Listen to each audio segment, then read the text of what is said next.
കുറച്ച് ചേരുവകൾ കൊണ്ട് വളരെ രുചികരമായി തയ്യാറാക്കിയെടുക്കാവുന്ന നല്ലൊരു സ്നാക്കാണ് ഇന്നത്തെ നമ്മുടെ റെസിപ്പി. നിങ്ങൾ ഇതുവരെ ഈ ഒരു രീതിയിൽ ട്രൈ ചെയ്ത് നോക്കിയിട്ടില്ലെങ്കിൽ എന്തായാലും ഒന്ന് ട്രൈ ചെയ്ത് നോക്കണം. അത്രയ്ക്ക് ടേസ്റ്റി ആയിട്ടുള്ള ഒരു പലഹാരമാണിത്. അപ്പം നമുക്കിത് എങ്ങനെയാണ് ചെയ്തെടുക്കുന്നതെന്ന് നോക്കാം. അതിനായിട്ട് ആദ്യം നമുക്ക് ഈ ഒരു പാനിലേക്ക് 1 ടേബിൾ സ്പൂൺ ഓയിൽ ഒഴിച്ചു കൊടുക്കാം. ഈ ഓയിൽ ഇവിടുന്ന് ചൂടായി വരുമ്പോൾ ഞാനിപ്പോൾ ഇവിടെ 3 അല്ലി വെളുത്തുള്ളി നല്ല പൊടിയായിട്ട് ഇങ്ങനെ ഒന്ന് അരിഞ്ഞെടുത്തിട്ടുണ്ട്. അത് നമുക്കിതിലേക്കൊന്ന് ചേർത്ത് കൊടുക്കാം. ഇനി ഈ വെളുത്തുള്ളി ചെറിയൊരു ഗോൾഡൻ കളർ ആകുന്നവരെ ഒന്ന് ഇളക്കി കൊടുക്കണം. ഇപ്പം വെളുത്തുള്ളി ഇവിടെ ചെറിയൊരു ഗോൾഡൻ കളറായി വന്നിട്ടുണ്ട്. ഇനി നമുക്കിതിലേക്ക് ഒരു സവാള നല്ല പൊടിയായിട്ട് അരിഞ്ഞതൊന്ന് ചേർത്ത് കൊടുക്കാം. ഇനി ഈ സവാള ഒന്ന് സോഫ്റ്റായി വരുന്നവരെ ഒന്ന് ഇളക്കി കൊടുക്കണം. അതുപോലെ തന്നെ നിങ്ങൾക്ക് ഈ വീഡിയോ ഇഷ്ടപ്പെടുകയാണെങ്കിൽ ഇതുപോലുള്ള വെറൈറ്റി റെസിപ്പികൾക്കായി ചാനൽ സബ്സ്ക്രൈബ് ചെയ്യാനും നിങ്ങളുടെ അഭിപ്രായം കമൻറ്റായി അറിയിക്കാനും മറക്കല്ലേ. ഉള്ളി ഇപ്പോൾ ഇവിടെ ഒന്ന് സോഫ്റ്റായി വന്നിട്ടുണ്ട്. ഇനി നമുക്കിതിലേക്ക് വേണ്ടുന്നത് തക്കാളിയാണ്. ഞാനിപ്പോൾ ഇവിടെ ഒരു തക്കാളി നല്ല ചെറുതായിട്ട് ഇങ്ങനെ ഒന്ന് അരിഞ്ഞെടുത്തിട്ടുണ്ട്. അതുകൂടി നമുക്കിതിലേക്ക് ചേർത്ത് കൊടുത്ത് നല്ലപോലെ ഒന്ന് ഇളക്കി കൊടുക്കാം. തക്കാളി ഇപ്പോൾ ഇവിടെ ചെറുതായിട്ടൊന്ന് കുക്കായി വന്നിട്ടുണ്ട്. ഇനി നമുക്കിതിലേക്ക് ചേർക്കേണ്ടത് ടൊമാറ്റോ സോസ് ആണ്. ഞാനിപ്പോൾ 2 ടേബിൾ സ്പൂൺ ടൊമാറ്റോ സോസ് എടുത്തിട്ടുണ്ട്. അത് നമുക്കിതിലേക്ക് ചേർത്ത് കൊടുക്കാം. ഇതിൻ്റെ കൂടെ തന്നെ 1 ടേബിൾ സ്പൂൺ ചില്ലി സോസ് കൂടി നമുക്ക് ചേർത്ത് കൊടുക്കാം. ഇനി നമുക്കിതിലേക്ക് 1/2 ടീസ്പൂൺ മുളക് പൊടി കൂടി ചേർത്ത് കൊടുക്കാം. മുളക് പൊടിക്ക് പകരം നമുക്ക് ചില്ലി ഫ്ലേക്സ് ഉണ്ടെങ്കിൽ അത് ചേർത്ത് കൊടുത്താലും മതി. ഇനി ഇതിലേക്ക് ആവശ്യത്തിന് ഉപ്പ് കൂടി ചേർത്ത് കൊടുത്ത് നല്ലപോലെ ഇങ്ങനെ ഒന്ന് മിക്സ് ചെയ്ത് കൊടുക്കാം. ഇനി ഇതിലേക്ക് ഒരു 1/4 കപ്പ് വെള്ളം കൂടി ഒഴിച്ചു കൊടുത്ത് തീ ഒരു ഹൈ ഫ്ലെയിമിൽ വെച്ച് തന്നെ നമുക്ക് ഇതൊന്ന് ഇളക്കി കൊടുത്തൊന്ന് കുറുക്കിയെടുക്കണം. ഇപ്പോൾ ഇത് ഇവിടെ നല്ലപോലെ ഇങ്ങനെ ഒന്ന് കുറുകി വന്നിട്ടുണ്ട്. ഇനി നമുക്ക് ഫ്ലെയിം ഓഫ് ചെയ്ത് ഇത് തണുക്കാൻ വേണ്ടി മാറ്റി വയ്ക്കാം.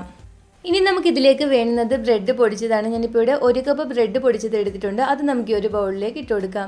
ഇത് 2 ബ്രെഡ് പൊടിച്ചതാണ്. ഇനി നമുക്കിതിലേക്ക് ഒരു ചെറിയ ഉരുളൻകിഴങ്ങ് വേവിച്ച് ഒട്ടും തന്നെ കട്ടകളെല്ലാം നല്ലപോലെ ഉടച്ചെടുത്തിട്ടുണ്ട്. അത് നമുക്ക് ചേർത്ത് കൊടുക്കാം. ഇതിൻ്റെ കൂടെ മല്ലിയില ഉണ്ടെങ്കിൽ മല്ലിയില ചെറുതായിട്ട് അരിഞ്ഞത് കൂടി ചേർത്ത് കൊടുക്കണം. ഇനി നമ്മളിവിടെ തയ്യാറാക്കി വെച്ചിരിക്കുന്ന സോസ് കൂടി ഇതിലേക്ക് ചേർത്ത് കൊടുക്കാം. ഈ സോസിലൊക്കെ ഉപ്പ് ഉള്ളത് കൊണ്ട് നമ്മൾ ഉപ്പ് ചേർക്കേണ്ട ആവശ്യമില്ല. വേണമെങ്കിൽ ഒരല്പം ഉപ്പ് കൂടി ഇട്ട് കൊടുത്ത് ഇതെല്ലാം കൂടി നല്ലപോലെ ഒന്ന് മിക്സ് ചെയ്തെടുക്കാം. നമ്മളിങ്ങനെ ഒന്ന് കുഴച്ചെടുക്കുമ്പം ഇത് ഒരുപാട് ലൂസാണെന്ന് തോന്നുവാണെങ്കിൽ 1-2 ബ്രെഡ് കൂടി ഒന്ന് പൊടിച്ചത് കൂടി ചേർത്ത് കൊടുത്ത് നല്ലപോലെ ഒന്ന് മിക്സ് ചെയ്താൽ മതി. ഞാനിപ്പോൾ ഇതിലേക്കൊരു 1/4 കപ്പ് ബ്രെഡ് പൊടിച്ചത് കൂടി ചേർത്ത് കൊടുക്കുന്നുണ്ട്. ഇതിപ്പോൾ ഇവിടെ നല്ലപോലെ ഇങ്ങനെ ഒന്ന് കുഴച്ചെടുത്തിട്ടുണ്ട്. ഇനി നമ്മുടെ 2 കൈയിലും ഒരു അല്പം എണ്ണ തേച്ചതിന് ശേഷം ഇതിൽ നിന്നും ഓരോ ചെറിയ ബോൾസാക്കി എടുത്ത് കയ്യിൽ വെച്ച് നല്ലപോലെ ഇങ്ങനെ ഒന്ന് ഉരുട്ടി ഇതുപോലെ നമുക്കൊരു സ്ക്വയർ ഷേപ്പിലൊന്ന് ചെയ്തെടുക്കാം. നിങ്ങൾക്ക് ഏത് ഷേപ്പിൽ വേണമെങ്കിലും ചെയ്തെടുക്കാവുന്നതാണ്. ഞാനിപ്പം ഇതുപോലെയാണ് ഒന്ന് ചെയ്തെടുക്കുന്നത്. ഇനി ഇതിൻ്റെ എല്ലാ സൈഡും നല്ലൊരു ഷേപ്പ് കിട്ടാൻ വേണ്ടി ഈ ചപ്പാത്തി പലക വെച്ച് നമുക്ക് ഇങ്ങനെ ഒന്ന് ചെയ്തെടുത്താൽ മതി. അതുപോലെ തന്നെ ഈ ചപ്പാത്തി പലക ഒട്ടിപ്പിടിക്കാതിരിക്കാൻ വേണ്ടി ഞാൻ ഇതിലേക്ക് ഒരു അല്പം ഓയിൽ കൂടി തേച്ച് കൊടുത്തിട്ടുണ്ടായിരുന്നു. ബാക്കിയെല്ലാം നമുക്ക് ഇതുപോലെ ഒന്ന് ചെയ്തെടുക്കാം. എല്ലാം ഇപ്പം നമ്മൾ ഇതുപോലെ ഒന്ന് ചെയ്തെടുത്തിട്ടുണ്ട്. ഇനി ഈ ഒരു ബൗളിൽ 1/2 കപ്പ് മൈദാപ്പൊടി ചേർത്ത് കൊടുക്കാം. ഇനി ഇതിലേക്ക് കുറേശ്ശെയായിട്ട് വെള്ളം ഒഴിച്ച് ഒട്ടും തന്നെ കട്ടകളില്ലാതെ നല്ല ലൂസായിട്ട് തന്നെ ഇതൊന്ന് കലക്കിയെടുക്കണം. ഇതുപോലെ ഒരു വിസ്ക് കൊണ്ടാണെങ്കിൽ നമുക്ക് വളരെ പെട്ടെന്ന് തന്നെ കലക്കിയെടുക്കാൻ പറ്റും.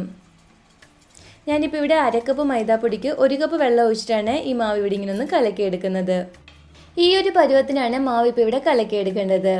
ഇനി നമുക്കിതിലേക്ക് വേണ്ടത് ബ്രെഡ് ക്രംസ് ആണ്. ഞാനിപ്പോൾ ഇവിടെ 2 ബ്രെഡ് ഇതുപോലെ ഒന്ന് പൊടിച്ചെടുത്തിട്ടുണ്ട്. ഇനി ഇത് ഓരോന്നായിട്ടെടുത്ത് ഈ മൈദയുടെ മിക്സിലൊന്ന് മുക്കിയ ശേഷം നമുക്ക് ഈ ബ്രെഡ് ക്രംസിൽ കൂടി ഒന്ന് കവർ ചെയ്തെടുക്കാം. ഇതിന് മുകളിൽ നല്ലൊരു കോട്ടിങ് കിട്ടുന്നതിനായിട്ട് നമുക്ക് ആദ്യം ഈ ഒരു ബ്രെഡ് ക്രംസ് ഇങ്ങനെ ഒന്ന് മുക്കിയ ശേഷം ഒന്നും കൂടി നമുക്കിത് ഈ മൈദയുടെ മിക്സിൽ ഇങ്ങനെ ഒന്ന് മുക്കിയ ശേഷം ഈ ബ്രെഡ് ക്രംസിൽ വീണ്ടും ഒന്ന് മുക്കി നല്ലപോലെ ഒന്ന് കവർ ചെയ്തെടുക്കാം. അപ്പം നമ്മുടെ ഈ ഒരു സ്നാക്കിന് നല്ലൊരു ക്രിസ്പിനെസ് കിട്ടും. അപ്പോൾ ഇതുപോലെ നമ്മൾ നല്ലപോലെ ബ്രെഡ് ക്രംസ് കൊണ്ടൊന്ന് കവർ ചെയ്തെടുത്തിട്ടുണ്ട്.